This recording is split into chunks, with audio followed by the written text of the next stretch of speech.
అందరికీ నమస్కారం. డిసెంబర్ 14వ తేదీ విజయవాడ రూరల్ మండలం ఎనికేపాడులో తెలుగుదేశం పార్టీ రూరల్ ఆఫీస్లో మెగా జాబ్ మేళా నిర్వహించబడుతుంది. ఉదయం 10 గంటల నుంచి సాయంత్రం 5 గంటల వరకు. దీంట్లో ప్రముఖ కంపెనీలన్నీ పార్టిసిపేట్ చేస్తున్నాయి.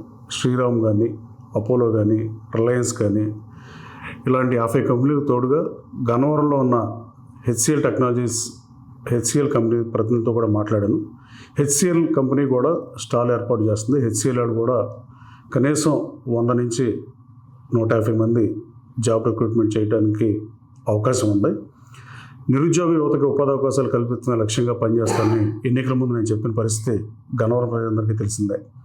15,000 మందికి ఉద్యోగాలు ఇప్పిపోతే వచ్చే ఎన్నికలో ఓటాడనని పలు మీటింగుల్లో చెప్పారు. దానికి తగ్గట్టుగానే శాసనసభ్యుడైన మొదటి రోజు నుంచి యువతకు ఉపాధి అవకాశాల లక్ష్యంగా పనిచేస్తున్న అశోక్ లేలాండ్ కంపెనీ గత ప్రభుత్వంలో వెళ్ళిపోతే దాని ప్రతినిధులతో చర్చించి వెనక్కి తీసుకురావడం జరిగింది.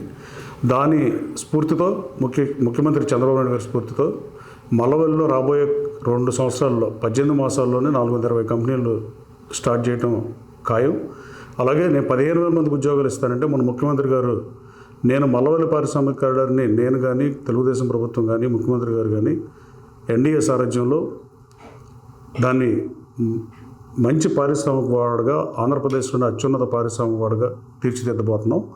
దాంట్లో 30,000 ఉద్యోగాలు వస్తాయని ముఖ్యమంత్రి గారే మొన్న శాసనసభలో విజన్ 2047 డాక్యుమెంట్లో గన్నవరం మల్లవల్లి పారిశ్రామిక కారిడార్ మీద నమ్మకంతో చెప్పిన పరిస్థితి. 16.5 లక్షలకే ఎకరం గత ప్రభుత్వం తెలుగుదేశం ప్రభుత్వం ఇచ్చినప్పుడు నాటి పాలకులు వైసీపీ ప్రభుత్వం అధికారులను 90 లక్షలు పెంచారు. దాన్ని మళ్ళీ 16.5 లక్షలకి ఇచ్చాం. 18 నెలలలోపు ఇండస్ట్రీలు స్టార్ట్ చేయబోతే భూమిని వెనక్కి తీసుకుంటామని కూడా ముఖ్యమంత్రి గారు క్యాబినెట్లో పెట్టిన పరిస్థితి.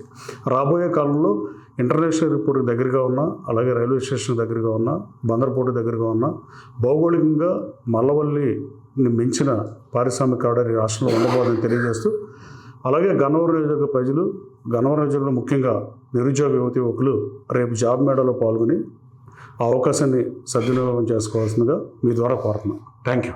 మరిన్ని వీడియోస్ కోసం ఛానల్ ని సబ్స్క్రైబ్ చేయండి. లేటెస్ట్ అప్డేట్స్ కోసం వాట్సాప్ ఛానల్ ని ఫాలో అవ్వండి. ఆ లింక్ డిస్క్రిప్షన్ లో ఉంది.